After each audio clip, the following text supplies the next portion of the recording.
Discuss करें हमारे पास second law of thermodynamics. इससे पहले हमने first law of thermodynamics discuss किया था। तो अब जो हमारे पास टॉपिक है वो कौन सा है? Second law of thermodynamics. First law हमारे पास जो डील कर रहा था law of conservation of energy के साथ। First law FLOT। First law of thermodynamics deal करता था law of conservation of energy. Conservation of energy. वालेकुम सर। वालेकुम सलाम। हेलो। तो हेलो हेलो। यस। हाँ सर, मैंने कहा वो पेपर समझाना था, उसमें कुछ क्वेश्चन पेपर थे वो नहीं मैंने समझ में आ रहे थे। वो मैंने सेटिंग की थी, कल आपने क्लास ली नहीं तो आज मैं दूसरे लैपटॉप पे ले रहा हूँ, तो कल बताऊंगा आगे। अच्छा अच्छा, आवाज़ कम आ रही है आपकी, पता नहीं क्या मसला है। एक मिनट। जी, तो अब हम डिस्कस कर रहे थे सेकंड अब- लॉ ऑफ थर्मोडायनामिक के ऊपर। तो सेकंड लॉ ऑफ जी थर्मोडायनामिक जी। जो है वो फर्स्ट लॉ ऑफ थर्मोडायनामिक जो डील कर रहा था वो कंजर्वेशन ऑफ एनर्जी के साथ डील कर रहा था। जो भी हमने हीट सप्लाई की थी वो बराबर थी इंटरनल एनर्जी प्लस क्या था, वर्क डन। अब हमारे पास जो सेकंड लॉ थर्मोडायनेमिक ये हमें बताएगा कि direction and which heat flow. मतलब फर्स्ट लॉ में हमें ये नहीं पता चल रहा था कि हीट किस डायरेक्शन के अंदर फ्लो कर रही है। सेकंड लॉ के अंदर हमें ये पता चलेगा किस डायरेक्शन के अंदर हीट जो है क्या कर रही है, फ्लो कर रही है। तो direction in which heat flow हमें यहाँ से पता चलेगा। डायरेक्शन। ये थर्ड 17 चैप्टर शुरू कर दिया आपने? जी जी जी। इन वो विच हीट। न्यूमेरिकल। वो कल करवाएंगे क्योंकि आज मैं दूसरी जगह चलें पे ठीक। बैठा हूँ इस वजह से। हाँ डायरेक्शन इन चलें ठीक विच है, कोई इशू नहीं थी। Direction in which heat flow. तो आपके पास सेकंड लॉ में हम डिस्कस करते हैं डायरेक्शन एनर्जी हीट फ्लो, मतलब किस डायरेक्शन के अंदर हमारे पास हीट फ्लो करेगी, तो उसके बारे में डिस्कस कर रहे हैं। तो हमारे पास heat is always flow from higher higher temperature to low temperature. मतलब ये डायरेक्शन एनर्जी हीट फ्लो जो कॉन्सेप्ट है ये हम डिस्कस करेंगे किसके अंदर, सेकंड लॉ ऑफ थर्मोडायनामिक। मतलब उसकी जो लिमिटेशन थी वो हमें यहाँ पर पता चलेगी कि ये किस डायरेक्शन के अंदर हमारे पास हीट फ्लो करेगी। तो सेकंड लॉ को लिए हमारे पास दो स्टेटमेंट है। एक है लॉर्ड केल्विन की स्टेटमेंट है। लॉर्ड केल्विन की स्टेटमेंट है, उसके बारे में डिस्कस कर रहे हैं। एक हमारे पास लॉर्ड केल्विन की स्टेटमेंट डिस्कस कर रहे हैं। लॉर्ड केल्विन की स्टेटमेंट हमारे पास है, और दूसरी हमारे पास क्या है, रोडोल्फ सेल्सियस की। ठीक है। इन दोनों स्टेटमेंट के हमें बारे में डिस्कस करना है, रोडोल्फ सेल्सियस। तो यहाँ पर पहली चीज़ आती है हमारे पास, इसमें हम जो डिस्कस करेंगे वो हमारे पास हीट इंजन का कॉन्सेप्ट डिस्कस करेंगे। Heat engine. हीट इंजन हमारे पास एक ऐसा डिवाइस है that use to convert the heat into mechanical energy. Heat engine. तो हीट इंजन जो हमारे पास एक डिवाइस है जो यूज किया जाता है to convert the heat energy into mechanical energy. It's a device which is used to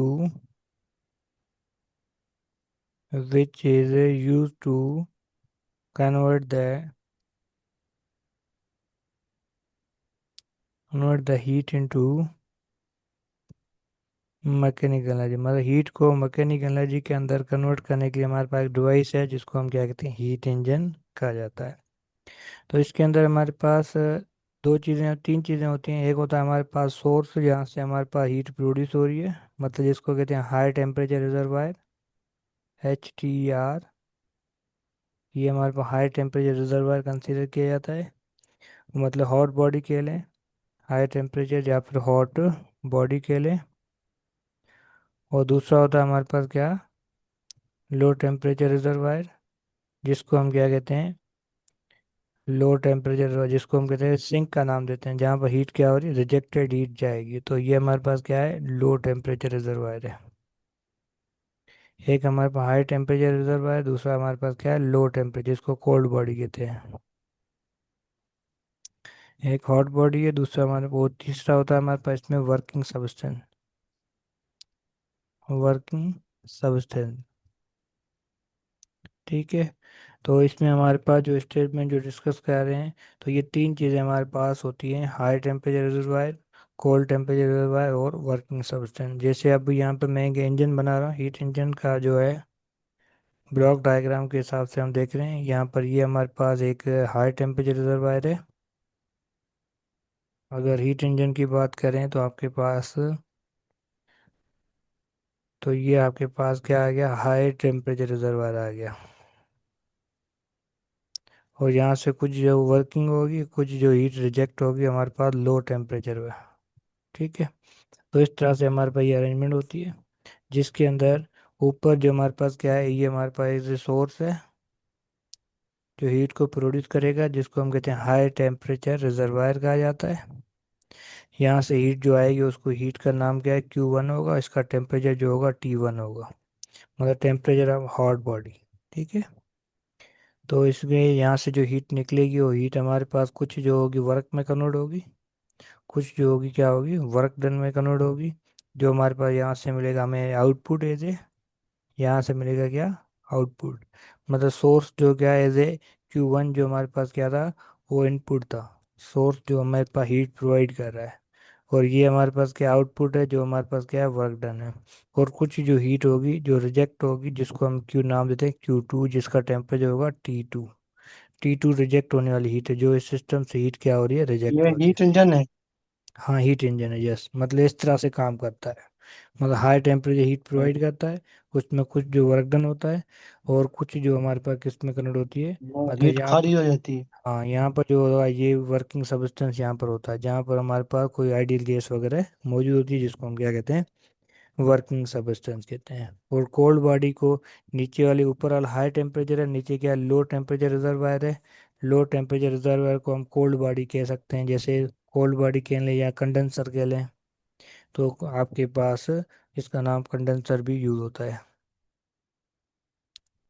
तो हाई टेम्परेचर हीट आती है, और कुछ जो हमारे पास रिजेक्ट होती है, कुछ जो हीट हमारे पास क्या है, वो हमारे पास वर्क डन में कन्वर्ट होती है, वर्किंग सब्सटेंस। तो हीट यहाँ से नेचुरली फ्लो कर रही है हमारे पास, हाई टेम्परेचर से लो टेम्परेचर की तरफ फ्लो कर रही है।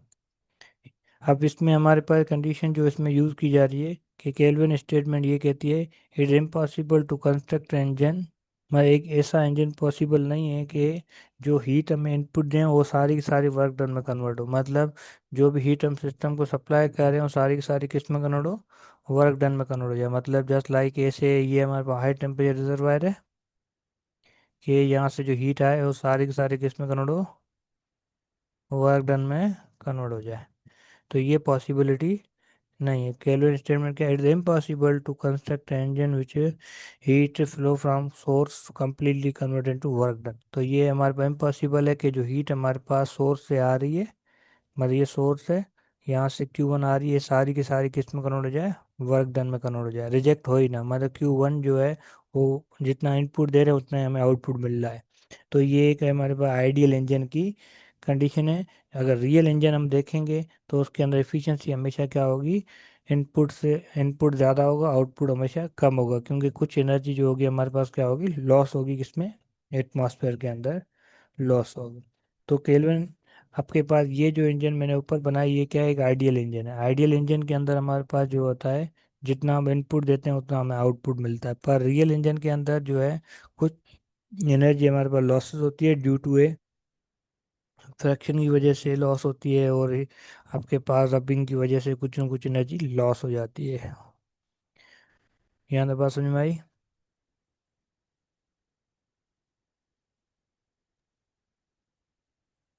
जी सर। ओके। तो फर्दर जो आगे हम डिस्कस कर रहे हैं हमारे पास, तो केल्विन स्टेटमेंट की हम बात कर रहे थे। इस चीज़ को हम फर्दर यहाँ पर डिस्कस कर रहे हैं, कि जो it's impossible to construct engine which convert, मतलब जो ऊपर वाला इंजन जो था आइडियल इंजन था। आइडियल इंजन की बात करें तो हमारे पास इसकी एफिशिएंसी होती है, एफिशिएंसी होती है आपके, अगर एफिशिएंसी हम फाइंड करें ना, तो एफिशिएंसी जो है वो हमारे पास रेशो होता है किसका, आउटपुट अपॉन इनपुट का। एफिशिएंसी जो है हमारे पास क्या है, रेशो है किसका, आउटपुट और इनपुट का रेशो है। एफिशिएंसी जो है ईटा से रिप्रेजेंट की जाती है, ईटा ये सैम्पल है, और ये बराबर output upon input, output upon input. तो नॉर्मली आउटपुट हमारे पास क्या है, आउटपुट यहाँ पर मिला है वर्क डन, वर्क डन हमारे पास क्या आउटपुट है। तो इफिशिएंसी जो होगी work done divide by input input हमने क्या दिया, Q1, Q1 जो हीट हम इसको सप्लाई कर रहे हैं। तो एफिशिएंसी जो है रेशियो होता है किसका, आउटपुट एंड इनपुट का। तो उसको हम क्या कहते हैं, एफिशिएंसी कहा जाता है, the ratio of output and input, the ratio of output and input. तो आउटपुट इनपुट का जो रेशियो होता है तो उसको हम क्या कहते हैं, एफिशिएंसी कहते हैं। और एफिशिएंसी बराबर है W/Q। अब हमें W फाइंड करना है। W मतलब जो वर्क डन हुआ है, जो हमने हीट सप्लाई कौन सी की थी, हमने जो हीट सप्लाई की थी, that heat is known as Q। और इसमें कुछ जो रिजेक्ट होगी, बकाया हीट, अगर जो सप्लाई करने वाली हीट है उस रिजेक्टेड हीट से माइनस करेंगे तो बचेगा क्या हमारे पास, वर्क डन। तो वर्क डन का जो फार्मूला होगा, W इज इक्वल क्या होगा, Q1 - Q2। तो अगर इस चीज़ को यहाँ पर रखें तो आपके पास क्या होगा, Q1 - Q2 divide by Q1। अगर इसको हम थोड़ा सिंप्लीफाई करें तो हमारे पास क्या होगा, Q1 divide by Q1 minus Q2 divide by Q1, Q2 divide by Q1। अगर ये Q1 में कैंसिल हो गया तो एफिशिएंसी जो बराबर होगी किसके, 1 - Q2/Q1 के। ये फार्मूला है किसका, एफिशिएंसी का। हम नॉर्मली जो एफिशिएंसी लेते हैं वो किसके अंदर लेते हैं, परसेंटेज के अंदर। परसेंटेज के अंदर हम एफिशिएंसी लेते हैं तो इसको मल्टीप्लाई करते हैं किसके साथ, 100 के साथ मल्टीप्लाई करते हैं। तो जब इसको 100 के साथ हम मल्टीप्लाई करते हैं तो ये हमारे पास बन जाता है क्या, परसेंटेज एफिशिएंसी, परसेंटेज एफिशिएंसी। अगर जो ऊपर हमने आइडियल इंजन लिया है तो आइडियल इंजन जितना इनपुट दे रहे हैं उतना आउटपुट मिल रहा है, तो इसकी एफिशिएंसी आइडियल इंजन कितनी होगी, 100% होगी।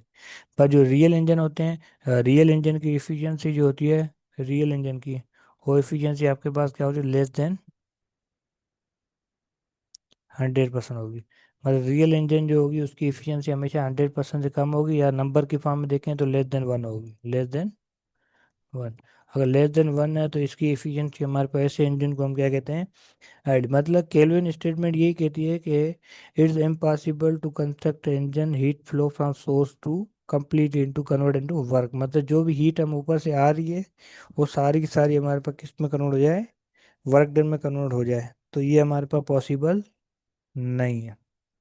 तो मतलब it's impossible to construct engine with 100% efficiency, या ऐसे भी कह सकते हैं केल्विन की स्टेटमेंट, इट्स इम्पॉसिबल, ये इम्पॉसिबल है to construct engine, to construct engine with 100% efficiency, with 100% efficiency. मतलब ये हमारे पास इम्पॉसिबल है कि एक ऐसा इंजन बना जिसकी एफिशिएंसी क्या हो, 100% की इक्वल हो। तो ऐसा इंजन पॉसिबल नहीं है।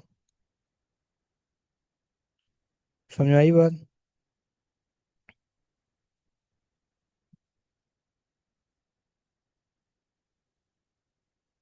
तो उसके बाद हमारे पास जो है, यहाँ तक स्क्रीनशॉट ले लिया जी। तो उसके बाद फर्दर हम आगे कंटिन्यू करते हैं हमारे पास।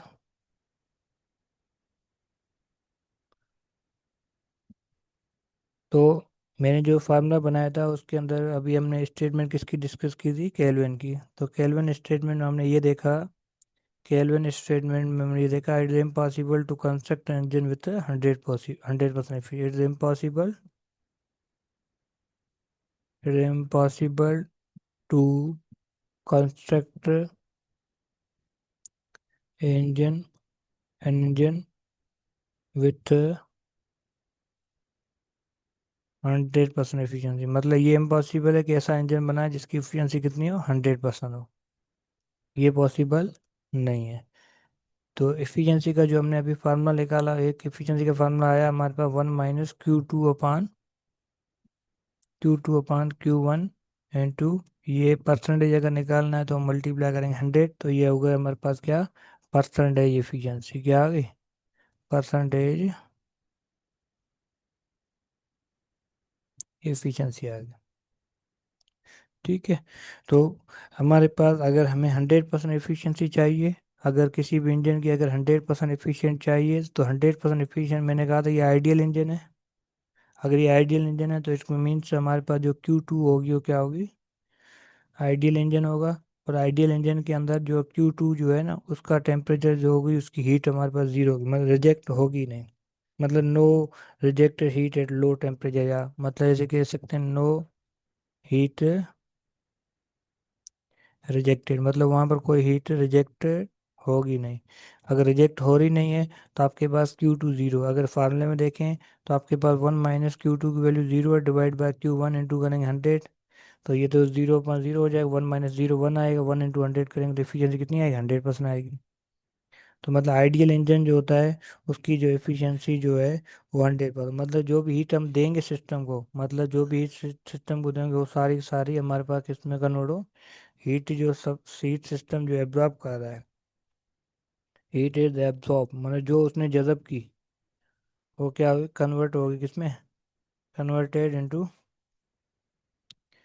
जो हीट उसने जज़ब की वो सारी की सारी हमारे पास वर्क डन के अंदर कन्वर्ट हो। पर ये हमारे पास कौन सा इंजन है, आइडियल इंजन है, रियल इंजन की बात नहीं करें, ये आइडियल इंजन है। रियल इंजन के अंदर एफिशिएंसी हमेशा क्या होती है, लेस देन 100% होगी। रियल इंजन की एफिशिएंसी जो है वो क्या होगी, लेस देन 100%। स्क्रीनशॉट ले लें। जी सर। ठीक है। तो इसी चीज़ को फर्दर आगे कंटिन्यू करते हुए आपके पास जो हीट है, एफिशिएंसी का फार्मूला बता, 1 - Q2 upon Q1 into one two one 100। 100। तो तो Q जो है ये डायरेक्टली प्रोपोर्शनल टेम्परेचर के साथ। अगर कि हमारे पास हॉट टेम्परेचर रिजर्वायर का कितना था, T2 टेम्परेचर, और रिजेक्टेड हीट का जो टेम्परेचर T2 था और सप्लाई का कितना था, T1 था, तो इसी को हम टेम्परेचर के फॉर्म में भी लिख सकते हैं, 1 - T2 upon T1 into 100। T1। तो टेम्परेचर की सेंस में भी आप इसको सोल्व कर सकते हो, पर यहाँ पर जो टेम्परेचर होगा किस में होगा, एस के SI यूनिट केल्विन के अंदर होगा। केल्विन में होगा। जी हाँ, यहाँ पर टेम्परेचर जो रखोगे एफिशिएंसी को फाइंड करने के लिए आपका क्या होना चाहिए, केल्विन के अंदर होना चाहिए। तो ये हमारे पास स्टेटमेंट जो कॉन्सेप्ट अभी हमने डिस्कस किया, ये सारा किसका था, हीट इंजन का कॉन्सेप्ट था, हीट इंजन के बारे में। यहाँ तक कोई क्वेश्चन। नहीं सर, क्लियर है। ठीक है। तो जो हीट हम सिस्टम को सप्लाई करते हैं वो हम पॉजिटिव कंसीडर करते हैं, जो रिजेक्ट होती है हमारे पास उसको हम क्या कहते हैं, नेगेटिव कंसीडर करते हैं। अगर हम हीट ट्रांसफर कर रहे हैं तो पॉजिटिव है, जो सर हीट। जी। अभी तक हम केल्विन स्टेटमेंट पढ़ रहे हैं ना। जी है, केल्विन स्टेट। उसके बाद हमारे पास आएगी, इसका स्क्रीनशॉट ले लिया होगा आपने, ठीक है। तो अब एक मिनट, एक मिनट। नहीं लिया, इसका नहीं लिया था। पिछले का लिया था। जी सर। तो अब जो हमारे पास जो है नेक्स्ट स्टेटमेंट जो है वो किसकी है हमारे पास, Clausius state, Clausius statement. Clausius. अब हाई से जो हीट लो तक खुद ही खुद ट्रांसफर होती है, मतलब हाई टेम्परेचर से लो टेम्परेचर लो की तो। तरफ हीट खुद ही खुद, एक नेचुरल प्रोसेस है हीट का फ्लो होना, ये क्या है, नेचुरल प्रोसेस है। क्या ऐसा पॉसिबल है कि लो से स्पीड। हाई खुद ही खुद हो, लो से तो हाई नहीं होगा। नहीं होगी ना। तो इसी इसी वजह से हमें हाई इसके से ऊपर होगा ना। इसके ऊपर कोल्ड हमें, बॉडी से कोल्ड हाँ बॉडी से कोल्ड बॉडी की ट्रांसफर होती है। हाँ, तो कोल्ड बॉडी से हॉट बॉडी खुद खुद नहीं होगी, तो इसके लिए हमें क्या करना पड़ेगा, इसके ऊपर वर्क डन। तो यहाँ पर सेल्सियस स्टेट में इसी चीज़ के बारे में बात कर रही है, सेल्सियस स्टेट में। इस स्टेटमेंट के अंदर हम यही पढ़ते हैं कि it's impossible to cause heat flow from cold body to hot body without expenditure of energy, मतलब ये इम्पॉसिबल है कि कमरा ठंडा है और भी ठंडा हो जाए एसी में बगैर लाइट जलाए, हो सकता है, नहीं हो सकता ना। लाइट तो जलेगी नहीं तभी सर। कमरा एसी चलेगा। जी जी। जी। तो ये एसी का ही कॉन्सेप्ट है, जहाँ घर में रेफ्रिजरेटर होता है, फ्रिज वगैरह होता है, उसमें यूज होता है। तो इट्स अच्छा इम्पॉसिबल अच्छा। To cause heat to flow from a cold body to hot body without expenditure of energy, without expenditure of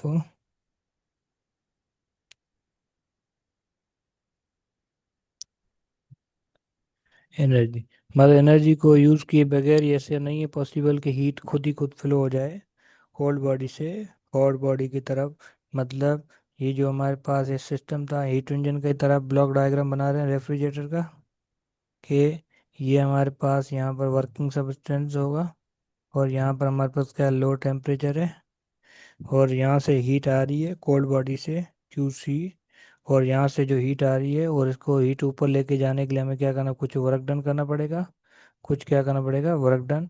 और उस वर्क डन की वजह से जो है हीट जो होगी, वो मतलब हीट पहले वर्क डन हम मिल रहा था, वर्क डन करना पड़ेगा। तो ये सारी जो हीट रिजेक्ट होगी कहाँ पर, हाई टेम्परेचर रिजर्वायर में रखो। ये हमारे पास हाई HTR है, हाई टेम्परेचर रिजर्वायर है, और ये हमारे पास क्या है, लो टेम्परेचर रिजर्वायर है। तो यहाँ से हीट आ रही है, ये सारी रिजेक्ट होगी कहाँ पर, QH के ऊपर। तो यहाँ पर हमने यहाँ पर क्या है कि एक्सपेंड कुछ एनर्जी यूज़ की है, कोई ऐसा तो नहीं है कि हमारे पास, ऐसा तो पॉसिबल नहीं है कि सारी की सारी खुद ही उसमें वर्क डन करें ही ना, खुद ही खुद जो है सारी की सारी हीट जो है वो हमारे पास कहाँ से चली जाए, यहाँ से आपके पास हीट आए, और ये हमारे पास क्या लो टेम्परेचर रिजर्वायर है, और यहाँ से हीट खुद ही खुद ऊपर चली जाए कहाँ पर, हाई टेम्परेचर। ये तो पॉसिबल नहीं है ना, विदाउट एक्सपेंडिचर ऑफ एनर्जी। तो ये पॉसिबल नहीं है, कि हमें लाजमी है इसके ऊपर वर्क डन करना पड़ेगा, तभी जो हमारे पास हीट जो फ्लो करेगी लो टेम्परेचर से हाई टेम्परेचर की तरफ। तो इसको हम क्या कहते हैं, कि जैसे हमने हीट इंजन के अंदर इफ़िशियंसी का कॉन्सेप्ट पढ़ा था, तो रेफ्रिजरेटर के अंदर हमारे पास जो कॉन्सेप्ट होता है वो उसको हम कहते हैं, हमारे पास क्या कह सकते हैं, कोफिशिएंट ऑफ परफॉर्मेंस। इसके अंदर क्या होता है, कोफिशिएंट ऑफ परफॉर्मेंस, जिसको एफिशिएंसी ऑफ रेफ्रिजरेटर कहते हैं, एफिशिएंसी ऑफ रेफ्रिजरेटर कहते हैं, जिसको हमारे पास सिंपल वर्ड में हम ये कह सकते हैं, कोफिशिएंट ऑफ परफॉर्मेंस। तो यहाँ पर कोफिशिएंट ऑफ परफॉर्मेंस जो होता है, तो आपके पास कोफिशिएंट ऑफ COP, COP का मतलब है coefficient of performance.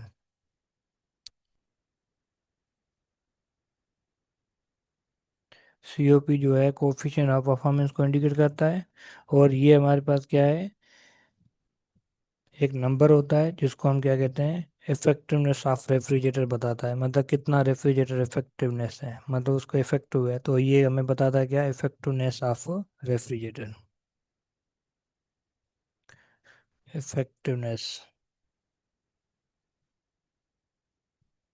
Effectiveness of refrigerator को इंडिकेट करने के लिए हम इसको यूज़ करते हैं।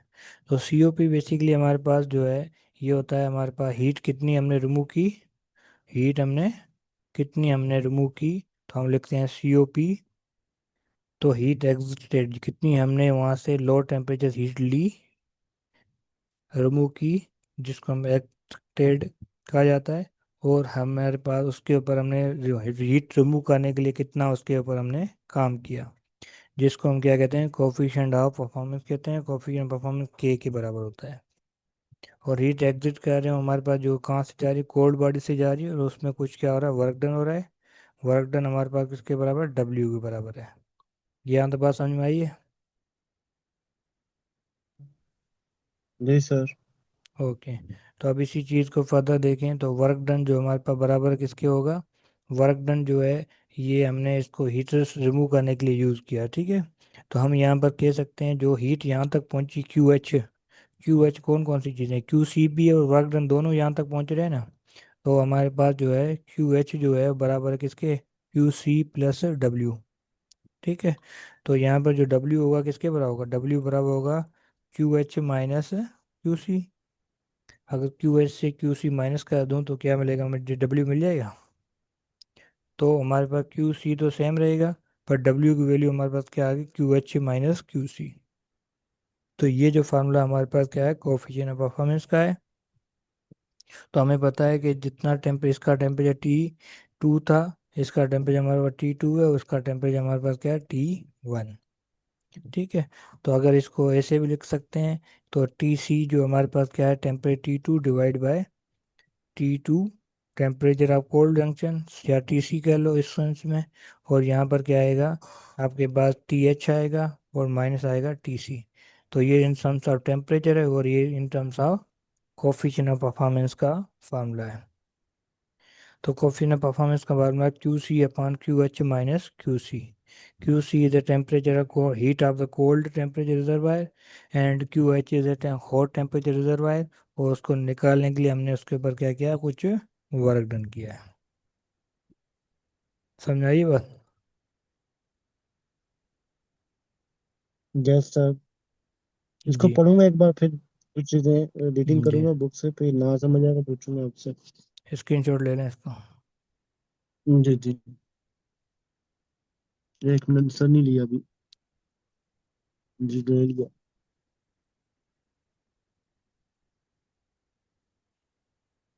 जैसे हमने कहा था जी सर कि एफिशिएंसी ऑफ इंजन जो थी, रियल इंजन की एफिशिएंसी क्या थी, लेस देन 100% थी। पर जी जी। पर एक अच्छा जो रेफ्रिजरेटर होता है ना, एक गुड रेफ्रिजरेटर, जी गुड सर। रेफ्रिजरेटर, तो रेफ्रिजरेटर, एक अच्छे रेफ्रिजरेटर की जो एफिशिएंसी होगी, वो जिसको कहते हैं कॉफ़ी ना परफॉर्मेंस, जो होगा वो 5 होगा या 6 होगा, 5 और 6 माना इसके दरमियान होगा। अच्छा, वैसे 2 भी हो सकता है, 2 भी, जितना ज़्यादा कॉफ़ी ना परफॉर्मेंस होगा उतनी अच्छा एक रेफ्रिजरेटर होगा। तो ये चीज़ ये आपके नंबर पास, है, कौन सा नंबर है? ये नंबर है एक अच्छे रेफ्रिजरेटर का। अगर एसी वगैरह ले रहे हो तो उसका एक कॉफ़ी ना परफॉर्मेंस लिखा होता है उसके ऊपर। अगर उसके दरमियान अच्छा, 5 और 6 के दरमियान है तो मतलब वो एक अच्छा रेफ्रिजरेटर कंसीडर किया मतलब जाएगा। वो ये कि एनर्जी हमारी ज्यादा देगा और जी कॉस्ट हाँ। इसकी कम होगी। मतलब ज़्यादा हम इनपुट देंगे तो उसकी वजह से ज़्यादा हमारे कमरे में कूलिंग करेगा या ठंडा करेगा, इस तरह से। तो ये हमारे पास आ गई दो स्टेटमेंट, एक केल्विन स्टेटमेंट, दूसरी, तो मतलब सेल्सियस। ये इम्पॉसिबल है कि हीट जो कोल्ड बॉडी से हॉट बॉडी की तरफ फ्लो करे नेचुरली। नेचुरली हॉट, नेचुरली जो हीट फ्लो करती है वो हाई से हॉट बॉडी से कोल्ड बॉडी की तरफ फ्लो। पर अगर हमें कोल्ड से हॉट की तरफ जाना है तो हमें उसके लिए एक्सटर्नल कुछ वर्क डन करना पड़ेगा, तभी जो हीट हमारे पास क्या होगी, फ्लो होगी। क्लियर।